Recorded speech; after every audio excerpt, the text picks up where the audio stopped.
कैसे हैं आप? अच्छा हूँ। आप कैसे हैं? मैन पाट की वादियों में खूब सुकून लग रहा है आपको? मेन पार्ट जो है सुनते आए थे हम्म। कि कितना खूबसूरत है, और आकर के देखने से पता चला कि जितना सुने थे उससे कहीं ज़्यादा खूबसूरत है। ख़ास तौर पर ये जो आपका रिसॉर्ट है, जो बुद्ध विहार है, और जो स्कूल आपने बनाया है जी, वो देखने लायक है। धन्यवाद।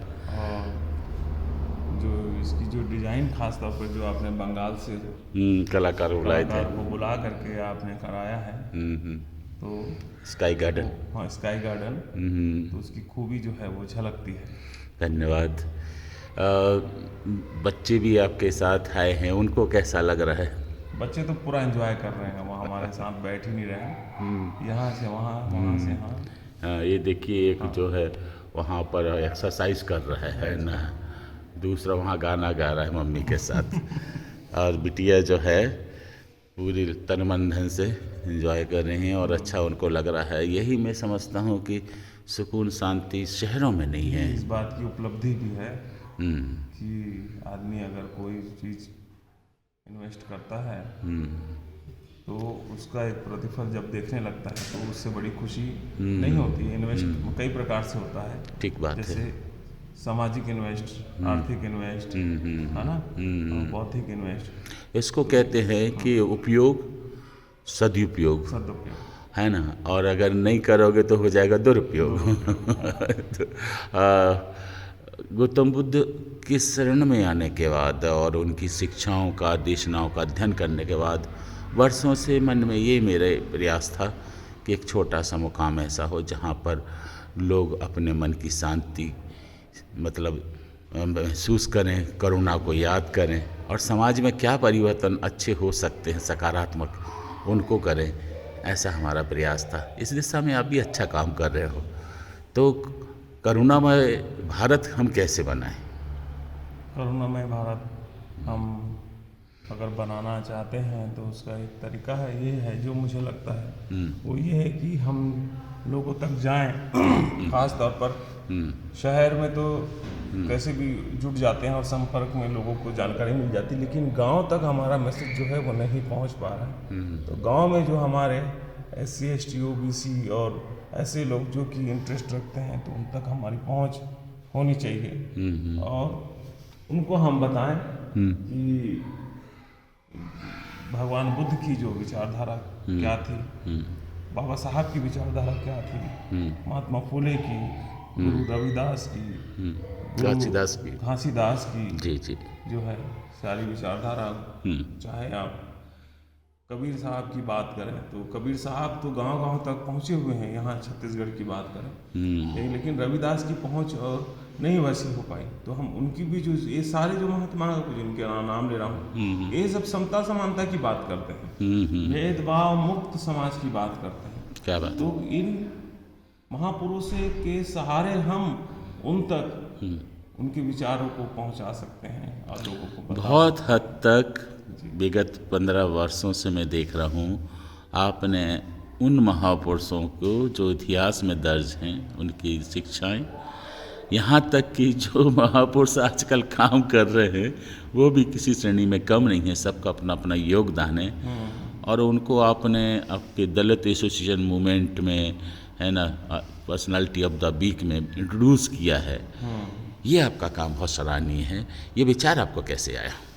नहीं, अब दरअसल बात ये है कि बहुत सारे हमारे साथी हैं जो कि काम कर रहे हैं, लेकिन उनके काम के हिसाब से उनका रिकॉग्नाइजेशन नहीं हो रहा, उनको पहचान मिल नहीं रही है, लोग उनको जान नहीं रहे हैं। जब तक आप रिकॉग्नाइज नहीं करेंगे तब तक उसको स्फूर्ति नहीं मिलेगी। तो मैंने जो है खास तौर पर ऐसे लोगों को अपने पर्सनैलिटी ऑफ द वीक में लेने की कोशिश किया है जिनको लोग रिकॉग्नाइज नहीं कर पाए हैं, और वो बहुत अच्छा काम कर रहे हैं। शायद उनके काम का मैं 10% 20% ही सामने ला पा रहा हूँ।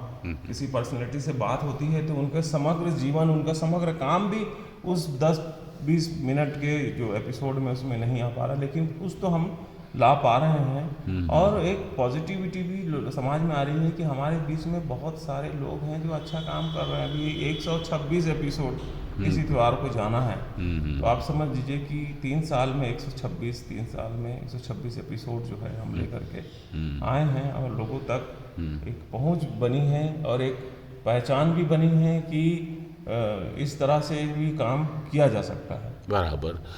और आपकी कई किताबें भी बाज़ार में उपलब्ध हैं वर्षों से, और का बहुत प्रभाव है। कौन कौन सी बुक्स हैं आपकी? मेरी 3 किताबें हैं अभी, और एक पहली है सफाई कामगार समुदाय जो कि राजकमल प्रकाशन से आई है। उसके बाद है आधुनिक भारत में पिछड़ा वर्ग जो कि शिल्पायन प्रकाशन से आई है, और दलित चेतना और जरूरी सवाल एक विमर्श की किताब है जो कि वो भी शिल्पायन प्रकाशन से आई है। ये सारी किताबें आपको अमेजॉन में भी मिल जाएगी और फ्लिपकार्ट में भी मिल जाएगी आपको। मैंने आपकी दोनों बुक्स तो देखी हैं, पढ़ी हैं। ये तीसरी जो पुस्तक है, इसमें आपने दलित चेतना में क्या उल्लेख किया है? असल में क्या है कि हमारे जो लोग हैं वो दलित चेतना, या जिसको मैं अम्बेडकरवादी चेतना का भी कहता हूँ, उसको लोग उस तरीके से नहीं समझ पाते हैं कि ये बेसिकली है क्या। तो उनके तमाम आयामों पर बातचीत हुई है और ये क्लियर किया गया है कि ये चेतना है क्या, किस तरह से काम करती है, क्या इसके सिद्धांत हैं, इसके क्या नियम हैं, क्या आदर्श हैं। उन सारे मुद्दों पर इसमें बातचीत की गई है और काफ़ी डिटेल में की गई है। कुछ प्रश्न भी उठे हैं, कई प्रकार के क्वेश्चन भी हैं, तो उन क्वेश्चन को भी लिया गया है, उसके जवाब भी देने की कोशिश की गई है इसमें। शासकीय सेवा में रहते हुए आपको समाज सेवा करने में कहीं कोई परेशानी तो नहीं होती है?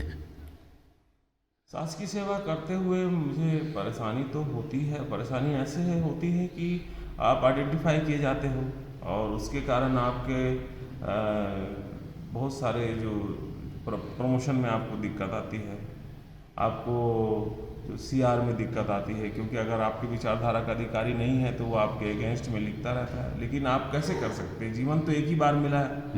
अब एक छोटी सी चीज़ के लिए हम अगर अपने काम को छोड़ देंगे तो मेरा ख्याल है कि बाबा साहब तो ऐसा सोचते तो शायद कुछ ना करते। बहुत सुंदर, बहुत बढ़िया आपका उत्तर है। और इसमें अन्य लोगों को भी संदेश जाता है कि अपने लिए जिए तो क्या जिए, जिंदगी तो है जो समाज के काम आए, वंचितों के काम आए, दलितों के काम आए, तब हमारी बाबा साहब की कोशिश है वो पूरी होगी। बाबा साहब का इतना बड़ा उपकार है, बाबा साहब का ही नहीं, महात्मा बुद्ध से लेकर के गुरु रविदास, महात्मा फूले और कबीरदास, गुरु घासीदास, इन सब ने अपना जीवन न्यौछावर किया है। अगर इनके ऋण को हम थोड़ा बहुत भी चुका पाते हैं अपने काम से, अपनी इस छोटी सी जिंदगी से, तो मैं समझता हूँ कि कुछ तो कर पाएंगे। पूरा तो हम चुका भी नहीं सकते, लेकिन अपना समय दे करके 1% तो कर ही सकते हैं, प्रयास तो कर ही सकते हैं। तो मेरे पास जो समय बचता है, मेरे परिवार को देने के बाद जो समय बचता है, जो मेरे नौकरी में रहने के बाद जो समय बचता है, वो समय, उसके बाद में बाकी समय इसी में देता हूँ। इसमें मेरे परिवार का भी पूरा सहयोग रहता है। संजीव खुद शाह युवाओं को क्या संदेश देना चाहेंगे? युवाओं को यही संदेश देना चाहेंगे कि आपको अगर पे बैक टू सोसाइटी का काम करना है तो उसके लिए कोई बहाने की ज़रूरत नहीं है। राइट। लोग बोलते हैं कि बेरोजगार हूँ, मैं नहीं कर सकता हूँ। नौकरी लगता है तो बोलते हैं कि मैं नौकरी में हूँ, नहीं कर सकता हूँ। रिटायरमेंट के बाद करूँगा, रिटायरमेंट के बाद बोलते हैं कि अब मैं थक चुका हूँ, पूरे ज़िंदगी नौकरी किया हूँ, मेरे बच्चे बड़े हो गए, शादी ब्याह करना, मैं कुछ नहीं कर सकता हूँ। तो नहीं करने के 300 बहाने हैं और काम करने के कोई बहाने नहीं हैं। आप बेरोजगार हैं, व्यवसायी हैं, नौकरी पेशा हैं, रिटायरमेंट है, हर स्थिति में आप समाज के लिए काम कर सकते हैं। काम करने के लिए आपको हमेशा मौके मिलते हैं। और आज सोशल मीडिया का मामला है, समाज है, सोशल मीडिया का युग चल रहा है। इस समय बहुत आसान है। जिस समय हम लोगों ने काम शुरू किया उस समय आवाज़ पहुंचाने के लिए बहुत दिक्कतें होती थी, कई 100 चिट्ठियाँ लिखनी पड़ती थी, कई पत्रिकाएं निकालनी पड़ती थी। लेकिन आज सोशल मीडिया का मामला है, समाज है, और बहुत आसानी से हम लोगों तक पहुंच पाते हैं, संपर्क कर पाते हैं, कार्यक्रम ऑर्गेनाइज कर पाते हैं, बता पाते हैं, संदेश दे पाते हैं।